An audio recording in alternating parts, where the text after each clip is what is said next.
हाय YouTubers. अच्छा, काफ़ी भाइयों को एक मसला आ रहा है। वो पूछते हैं कि अगर हम इन सेल्स को, ये जो लिथियम आयोन सेल्स हैं, इनको चार्ज करने के बाद हम इन्हें महीना 2 महीने के लिए स्टोर कर देते हैं, रख देते हैं, तो क्या इससे चार्जर के ऊपर कोई फ़र्क पड़ता है? तो सबसे पहली चीज़ तो ये है कि जब भी आप इन सेल्स को फुल चार्ज करके रखेंगे ना, तो इनके अंदर की कैपेसिटी जो है ना, उसके ऊपर फ़र्क पड़ता है। तो कभी भी सेल्स को फुल चार्ज करके आप ना रखें। एक दूसरी चीज़, ये जो चार्जर है iMax B6, इसमें एक ऑप्शन आता है जिस ऑप्शन में आप स्टोरेज कर सकते हैं। जैसे ये इसका फर्स्ट ऑप्शन तो है चार्ज का, सेकंड आता है बैलेंस का, थर्ड इसमें आता है फास्ट चार्ज, फोर्थ ऑप्शन आता है लिपो स्टोरेज। तो आप जब भी सेल्स को रखना चाहें, आप इस तरह से स्टोरेज के ऑप्शन पे एक दफ़ा उनको स्टोरेज पे लगा के, जब ये उसको फुल स्टोरेज के ऑप्शन सेटिंग के ऊपर सेट कर दें, फिर आप जो है ना सेल्स को स्टोर करें।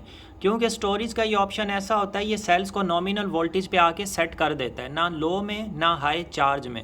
तो ये उनको दरमियाने मीडियम स्टोरेज के ऑप्शन में ला के सेट कर देता है। आप इस तरह से सेल्स की सीरीज़ बनाएं, सभी सेल्स को एक साथ कनेक्ट करें, चाहे इनके जो ब्रैकेट्स आते हैं आप उनमें सेल्स को डाल दें, वो ब्रैकेट की पॉजिटिव नेगेटिव आप इस चार्जर के साथ कनेक्ट कर दें, और सारे सेल्स को 1S करके आप, जैसे ये 1S पे है, 1S रख के आप इसको स्टोरेज के ऑप्शन में लगा के जब ये उसको फुल कर दे, फिर आप सेल्स को स्टोर करके रख सकते हैं महीना 2 महीने।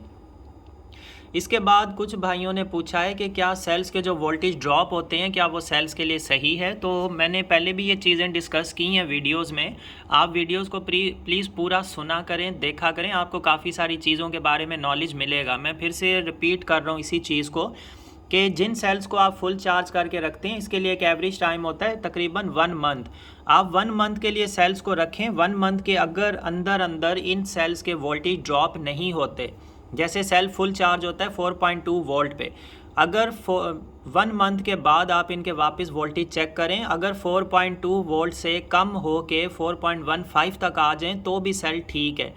लेकिन जिन सेल्स के वोल्टेज ज़्यादा डाउन हो जाएं, जैसे 4.10 पे आएँ, वो थोड़े बेहतर होते हैं लेकिन ज़्यादा बेहतर नहीं है। इसी तरह अगर 4 पे आ जाएं या 4 से नीचे चले जाएं, 3.8 3.9 पे आ जाएं, उन सेल्स को आप बैटरी पैक में यूज़ तो कर सकते हैं, लेकिन जब भी यूज़ करेंगे वो सेल्फ डिस्चार्ज होते रहेंगे, वो आपको अच्छा बैकअप नहीं दे सकते। तो हमेशा सेल्स वो वाले आप सेलेक्ट करें बैटरी पैक्स के लिए जो कि आपके कुछ टाइम रखने के बाद अपने वोल्टेज को सही से स्टेबल रखते हैं, खुद ब खुद सेल्फ डिस्चार्ज नहीं होते। उन्हीं सेल्स का आप बैटरी पैक बनाएं। अब मैं जो बैटरी पैक्स बनाता हूँ वो टेस्टेड सेल्स होते हैं, सिर्फ और सिर्फ कैपेसिटी के लिए नहीं। आप जहाँ से भी सेल्स लेते हैं वो only just for capacity tested होते हैं, लेकिन मैं इन सेल्स को टेम्परेचर टेस्ट करता हूँ, रेजिस्टेंस टेस्ट करता हूँ, इंटरनल रेजिस्टेंस, और इनके वोल्टेज भी चेक करता हूँ कुछ 1-2 हफ्ते रख के कि इनके वोल्टेज स्टेबल हैं या डाउन हो रहे हैं। तो जिनके वोल्टेज स्टेबल होते हैं वो उनका मैं बैटरी पैक बना के आगे फारवर्ड करता हूँ कस्टमर वगैरह को, और इसी वजह से उनका अच्छा बैकअप भी आता है और वो चार्ज के टाइम पे हीट अप नहीं होते। जिन सेल्स के अंदर इंटरनल रेजिस्टेंस होती है वो हमेशा चार्जिंग के टाइम पर हीट अप हो जाते हैं और डिस्चार्ज के टाइम पर भी हीट अप होते हैं। तो मेरे पास जो सेल्स होते हैं मैं उनको टेम्परेचर चेक करता हूं, जिसका मतलब ये है कि ड्यूरिंग चार्ज एंड डिस्चार्ज उनका टेम्परेचर कैसा रहता है। वही सेल्स आपके लिए बैटरी पैक्स के लिए ठीक होते हैं।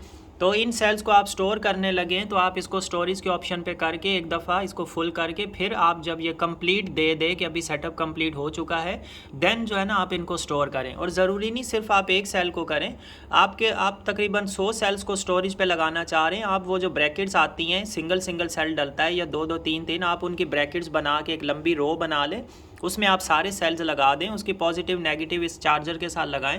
वो आपके सभी सेल्स को 1 से 2 दिन में उनको सेट कर देगा स्टोरेज ऑप्शन के ऊपर। जब वो इनको कंप्लीट कर दे उसके बाद आप इन सेल्स को स्टोर कर दें, इनकी कैपेसिटी और इनके ऊपर फिर कोई भी अफेक्ट नहीं आएगा। जब भी आप सेल्स को फुल स्टोर करके रखेंगे तो वो उनकी कैपेसिटी के ऊपर फ़र्क पड़ता है। सेकंड चीज़, अगर आप लो वोल्टेज में सेल्स को स्टोर करेंगे तो वो ज़्यादा डाउन चले जाते हैं नॉर्मल वोल्टेज से भी, तो वो भी उनके लिए नुकसान है। तो ये वाला मेथड किया करें आप, सेल्स को स्टोरेज ऑप्शन पे करके उसके बाद जो है ना आप सेल्स को स्टोर किया करें।